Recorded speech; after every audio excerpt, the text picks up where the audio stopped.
Sally.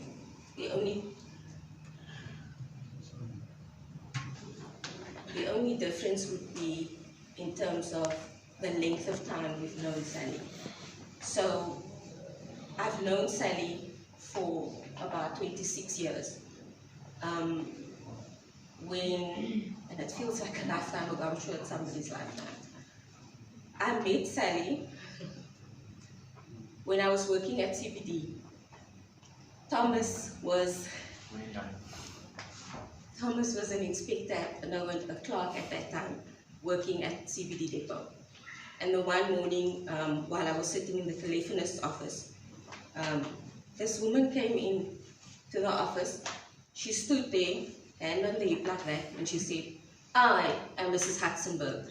She turned around and she walked up, and I was like, huh? So that was how I was introduced to Sally. And that is by no means an indication of how our relationship went. To the contrary, as I started to get to know Sally, the true person of who she was came to light. So Sally started with the city about 30 years ago. I think on my birthday was the 30th anniversary with the city. I didn't even know that until a couple of weeks ago. I used to call her Hudsie. So she interacted with everybody. From the director, she loved the director. Tommy, you know that, this is no news to you. So she interacted from the director to workers, to everybody that worked within solid waste. And not just within solid waste. We used to walk in the civic center when I was working there still. And every second step we would take, somebody would say hi to Sally. That is the impact she had on people. She was like,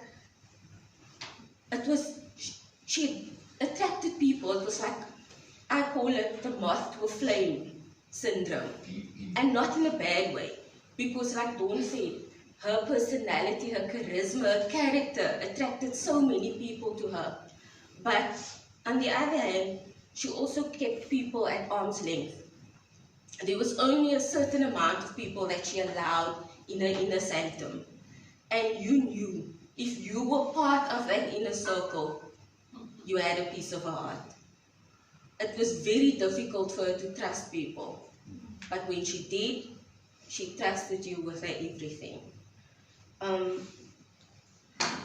asked Tommy if I could speak about Sally's illness.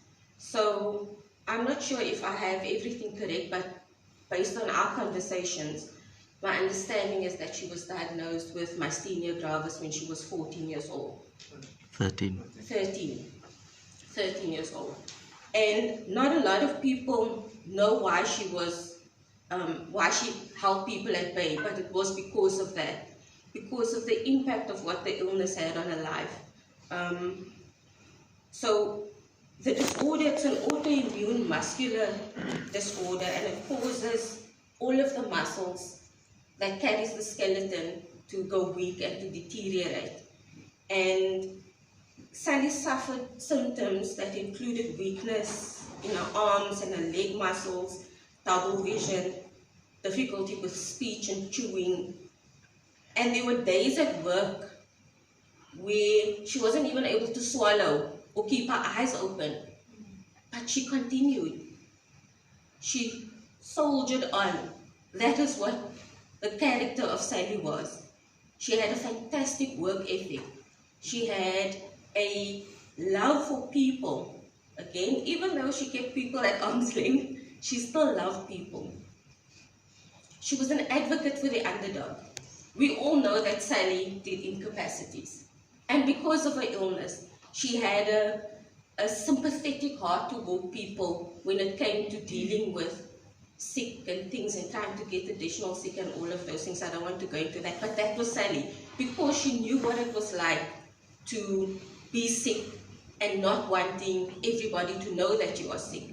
But eventually when it comes out, she was the fighter that fought for people to make sure that they didn't go unpaid, that there was always something to carry them through.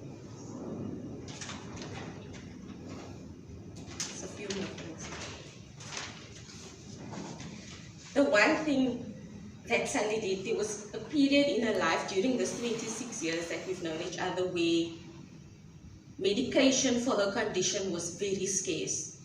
So anybody who's close to Sally who knows her knows that I was one of them when I was in the Civic Center that had a little packet of her tablets just in case. Jenny, I'm sure, was also one. Liesel, I'm sure, is another one. So when medication was scarce, she took what she had in stock and took it to the hospital for people that didn't have. She was asked by her specialist, I think in the beginning, or somewhere in the middle of a dealing with her illness, to speak to newly diagnosed people. We know Sally is a private person. It took a lot for her to say yes and speak to people. But that is how she is. She's selfless. Even though it took her out of her comfort zone, she went ahead and she spoke to people about myasthenia, about how to deal with it, having family support, all of the issues around it. And she helped people to understand how to move forward. There were times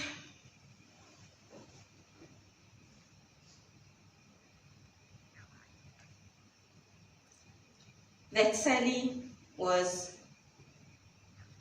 brash, but that was only because people stepped on her toes. That was not her personality.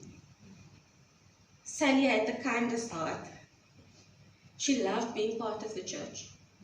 Regardless of what congregation she attended, she was always a formal part of the church. I think the last that I remember, she was yes. And the older ladies loved her to bits. Well, older and younger, but mostly the older ladies, because she had a mature spirit. And she could speak to anybody about anything.